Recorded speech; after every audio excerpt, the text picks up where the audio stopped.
जय हिंद। नमस्कार साथियों, आप सभी लोगों का मोस्ट वेलकम है आज के इस नए क्लास में।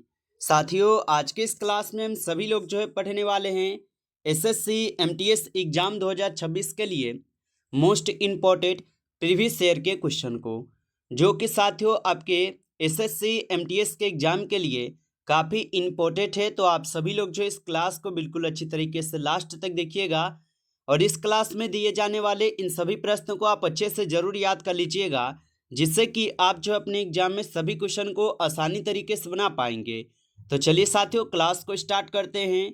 उनसे पहले यदि आप इस चैनल पे पहली बार जुड़ रहे हैं तो साथियों आप जो है इस चैनल को सब्सक्राइब कर लीजिए और सब्सक्राइब करके साथियों आप ऑल नोटिफिकेशन को भी ऑल पे दबा लीजिएगा, जिससे कि जब भी कोई नई क्लास हो सबसे पहले क्लास का नोटिफिकेशन आपके पास जो है साथियों पहुंच सके। तो आप इस चैनल को सब्सक्राइब कर लीजिएगा। साथ ही साथ साथियों आप जो है इस क्लास को भी लाइक जरूर कर लीजिएगा। तो चलिए क्लास को स्टार्ट करते हैं और देखिएगा साथियों क्वेश्चन क्या दिया गया है। साथियों क्वेश्चन दिया गया है कि भारतीय संविधान में धर्मनिरपेक्ष शब्द जो है साथियों ये कब जोड़ा गया था। चलिए बताएंगे साथियों। ये सभी क्वेश्चन साथियों काफ़ी इंपॉर्टेंट और सिलेक्टेड क्वेश्चन हैं, जो कि आपके पेपर में साथियों 100% जो है ये सभी क्वेश्चन आपको देखने को मिलेंगे। आप अच्छे से इन सभी प्रश्नों को याद जरूर कर लीजिएगा। और बताइए साथियों कि भारतीय संविधान में धर्मनिरपेक्ष शब्द जो है साथियों कब जोड़ा गया था। तो याद रखिएगा साथियों, यह जोड़े गए थे आपके 42वें संविधान संशोधन के द्वारा। ऑप्शन यहाँ पे आप बी लगा रहे हैं तो सही जवाब है 42वें संविधान संशोधन के द्वारा। चलिए अगला नंबर प्रश्न देखेंगे साथियों। क्वेश्चन है यहाँ पे आपका, और क्वेश्चन क्या दिया गया है कि बक्सर का युद्ध जो है साथियों कब हुआ था। चलिए बताएंगे साथियों कि बक्सर का युद्ध जो है कब हुआ था। तो याद रखिएगा साथियों, बक्सर का जो युद्ध है यह 1764 में होता है। ऑप्शन यहाँ पे आप लोग बी लगा रहे हैं तो सही जवाब है 1764 में बक्सर का युद्ध होता है।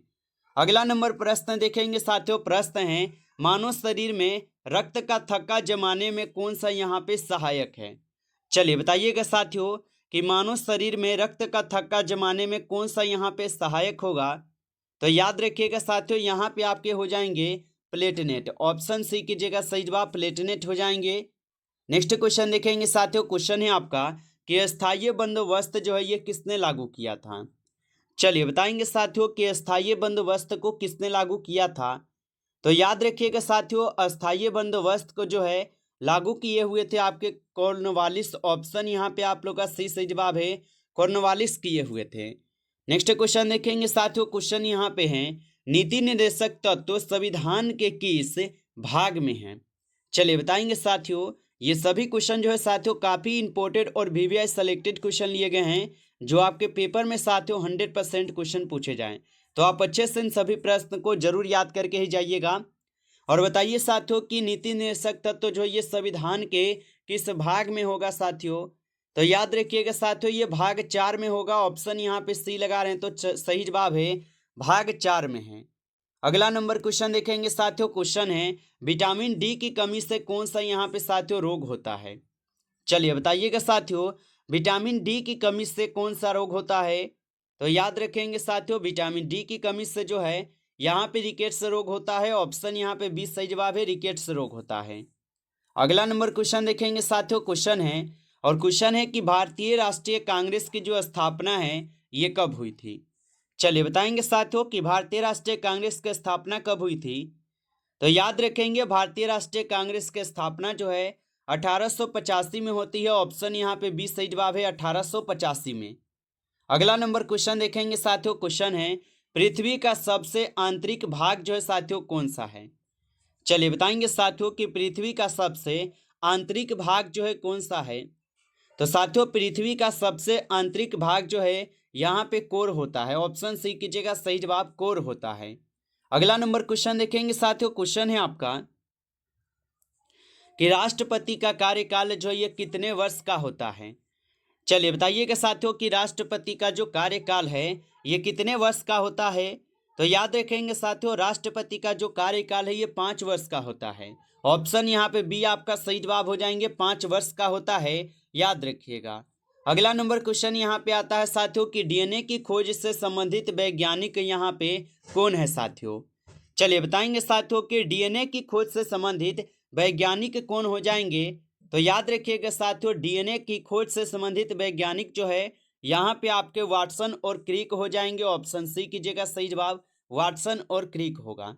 अगला नंबर क्वेश्चन देखेंगे साथियों। क्वेश्चन है कि भारत छोड़ो आंदोलन की शुरुआत जो है किस स्थान से हुई थी।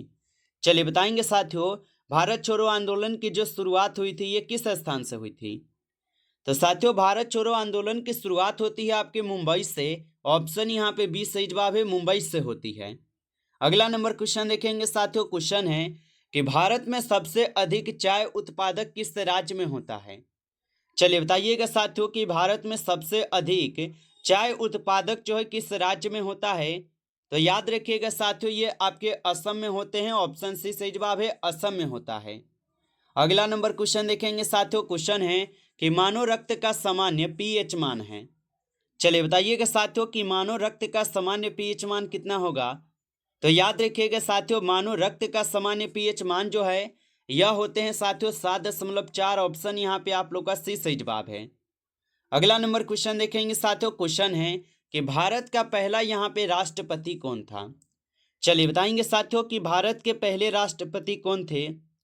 तो याद रखेंगे साथियों, भारत के पहले राष्ट्रपति थे आपके डॉक्टर राजेंद्र प्रसाद। ऑप्शन यहाँ पे बी आपका सही जवाब है, डॉक्टर राजेंद्र प्रसाद, जो कि भारत के पहले राष्ट्रपति थे। और साथियों, यदि आपसे पूछा जाए कि भारत के प्रथम उपराष्ट्रपति कौन थे, तो उपराष्ट्रपति याद रखिएगा डॉक्टर राधाकृष्ण जी है। और भारत के प्रथम प्रधानमंत्री अगर देखा जाए तो पंडित जवाहरलाल नेहरू जी थे। ठीक है, इन तीनों प्रश्न को याद रखिएगा। अगला प्रश्न यहाँ पे है कि अलीपुर बम कांड जो है ये किस वर्ष हुआ था। साथियों, ये बिल्कुल आपको इजी लगेंगे क्वेश्चन, लेकिन ये सभी क्वेश्चन आपके एसएससी एमटीएस के एग्जाम में पूछे गए क्वेश्चन है। आप प्रीवियस ईयर के बुक लीजिएगा और उसमें ये सभी प्रश्न आपको देखने को मिलेगा। तो अलीपुर बम कांड किस वर्ष हुआ था। तो अलीपुर बम कांड जो साथियों ये होते हैं आपके 1908 में। ऑप्शन बी कीजिएगा, सही जवाब 1908 में। अगला प्रश्न यहाँ पे देखेंगे, ओजोन परत जो ये किस गैस से बनी होती है। चलिए बताएंगे साथियों। और साथियों, आप अभी तक इस क्लास को लाइक नहीं किए हैं तो आपसे हम छोटा सा रिक्वेस्ट करेंगे कि आप इस क्लास को एक बार ज़्यादा से ज़्यादा साथियों लाइक कर लीजिएगा।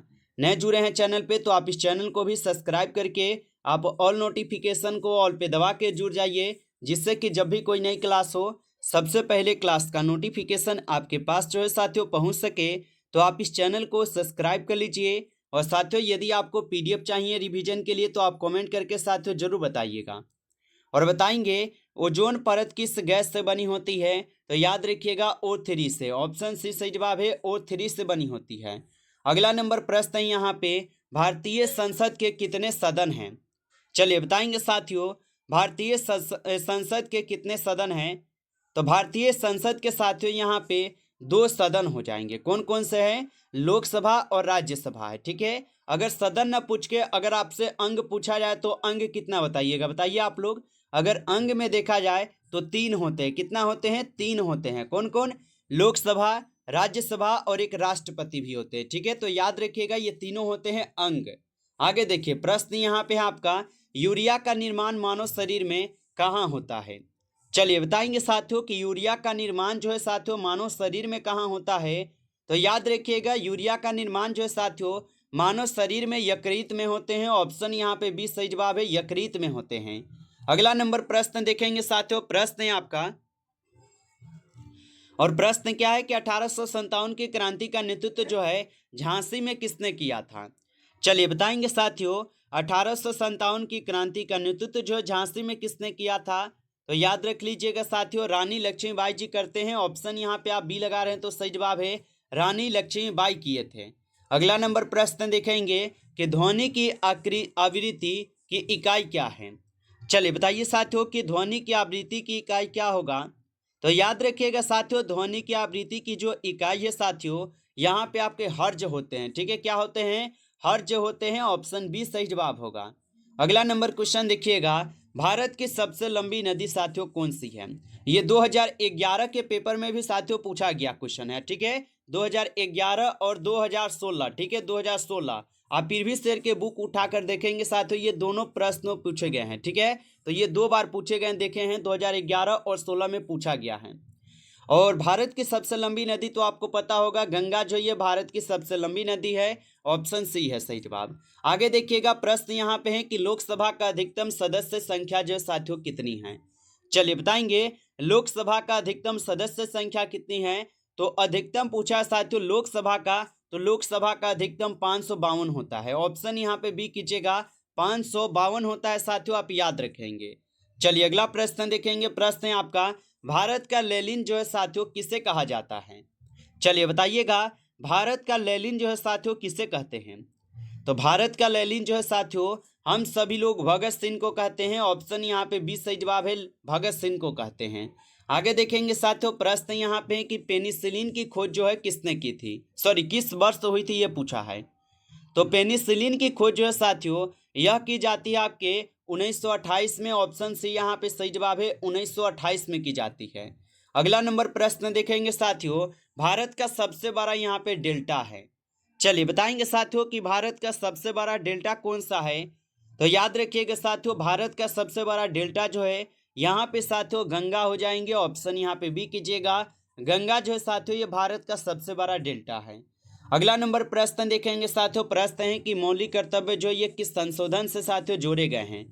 चलिए बताइएगा, मौलिक कर्तव्य जो है साथियों ये किस संशोधन के द्वारा जोड़े गए थे। तो याद रखिएगा, मौलिक कर्तव्य को 42वां संविधान संशोधन होता है जिसके तहत साथियों जोड़े जाते हैं। ऑप्शन यहाँ पे 20 सही जवाब है, मौलिक कर्तव्य को 42वें संविधान संशोधन के द्वारा जोड़े जाते हैं।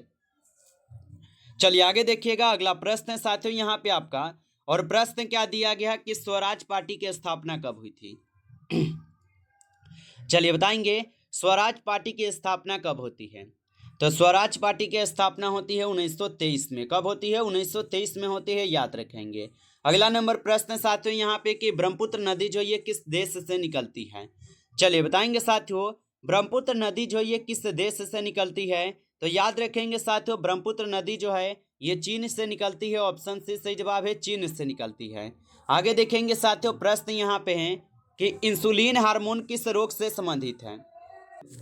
और प्रश्न क्या दिया गया साथियों कि इंसुलिन हार्मोन किस रोग से संबंधित है। तो याद रखिएगा साथियों, ये मधुमेह रोग से संबंधित है। ऑप्शन बी यहाँ पे आपका सही जवाब हो जाएंगे, मधुमेह रोग से संबंधित है। अगला नंबर प्रश्न देखेंगे कि लोकसभा में कोरम कितना होता है। चलिए बताएंगे साथियों कि लोकसभा में कोरम कितना होता है। तो याद रखिएगा साथियों, लोकसभा में जो है कोरम होते हैं आपके 1/10। ऑप्शन यहाँ पे आप लोग का क्या है, 20 सही जवाब है, 1/10 होता है। आगे देखेंगे साथियों, प्रश्न यहाँ पे है कि भारत का राष्ट्रीय गीत किसने लिखा था। चलिए बताएंगे साथियों, भारत का राष्ट्रीय गीत किसने लिखा था। तो भारत का राष्ट्रीय गीत कौन सा बताइए। तो भारत का राष्ट्रीय गीत जो साथियों वंदे मातरम है, जो कि बंकिम चंद्र चटर्जी के द्वारा लिखी जाती है। ऑप्शन यहाँ पे 20 सही जवाब होगा। आगे देखिएगा, प्रश्न यहाँ पे है सूर्य में ऊर्जा जो ये किस प्रक्रिया से बनती है। चलिए बताएंगे साथियों, सूर्य में ऊर्जा किस प्रक्रिया से बनती है।